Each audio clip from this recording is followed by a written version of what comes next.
கிண்டியில் தேசிய கைத்தறி தினம் கைத்தறி பொருட்கள் கண்காட்சியை தொடங்கி வைத்தார் ஆட்சியர் ஆனந்த் மோகன்.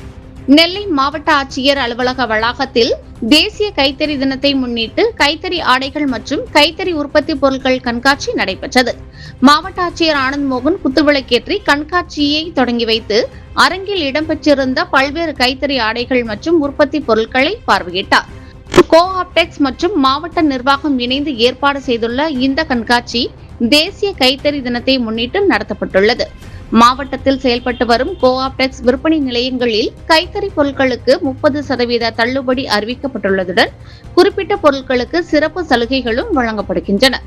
மேலும் நெல்லை மாவட்டத்தின் பாரம்பரியமான செடிப்புட்டா சேலைகளுக்கு புவிசார் குறியீடு அங்கீகாரம் கிடைத்துள்ள நிலையில் அவற்றின் சந்தை மற்றும் ஏற்றுமதி வாய்ப்புகளை மேம்படுத்தும் நடவடிக்கைகளும் மேற்கொள்ளப்பட்டு வருகின்றன. இந்த நிகழ்ச்சியில் அரசு அதிகாரிகள், கோஆப்டெக்ஸ் நிர்வாகிகள், கைத்தறி நெசவாளர்கள் மற்றும் பொதுமக்கள் கலந்து கொண்டனர்.